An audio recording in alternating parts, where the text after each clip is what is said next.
ce projet aujourd'hui, Initiative Go Digital, a été suscité par un ensemble de points. Bon, d'abord, aujourd'hui, il a fallu qu'on fasse une analyse parce qu'on est arrivé à un point où nous sommes dans un secteur où les évolutions se font de manière très rapide. Et on s'est rendu compte aujourd'hui que notre réponse aujourd'hui, les évolutions en matière surtout de formation et de recherche aujourd'hui, n'était pas réellement en adéquation avec les besoins du marché. Et donc c'est un des points fondamentaux qui a suscité aujourd'hui cette initiative qui vise effectivement à placer l'école dans une dynamique de changement continu. Ce projet, il a touché tous les aspects de l'école. Même le cœur de métier, même la formation ingénieur, qu'il a aujourd'hui en se posant les bonnes questions, qu'est-ce que je dois faire pour adapter la formation ingénieur aujourd'hui à la demande du marché? Quelle qualité aujourd'hui de formation? Il y a deux questions fondamentales qu'on s'est posées. La recherche. Quelle recherche? Qui sont les clients? Qui demandent de la recherche? Avec qui doit-on faire de la recherche? Comment doit-on faire de la recherche aujourd'hui? Autre point fondamental, et c'est le plus important, Jouda, la qualité. Aujourd'hui, nous devons inscrire l'école dans une démarche qualité. Nous devons mesurer, nous devons évaluer. Ça n'est pas dans la culture d'Ienna aujourd'hui. Je pense que il faut avoir le courage aujourd'hui de rentrer aujourd'hui dans cette dynamique de changement, mais en mettant la qualité en avant.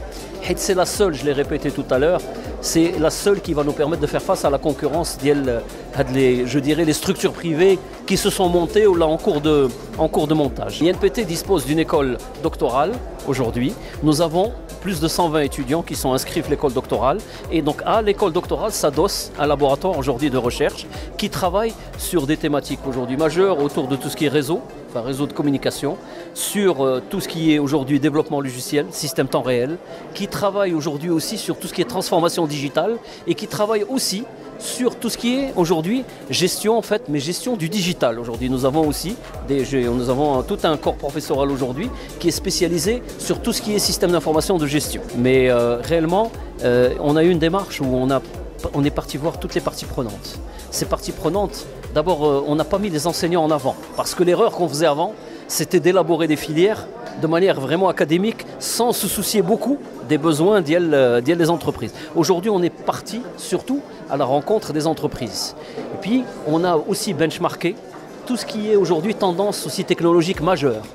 Et la conjugaison de ces tendances technologiques majeures avec les besoins des entreprises, dans ma présentation je l'ai fait tout à l'heure, c'est ce qui a donné naissance à des compétences. On est rentré dans un système d'approche par compétences et nous avons ressorti des compétences aujourd'hui majeures, donc des compétences transverses et des compétences spécifiques.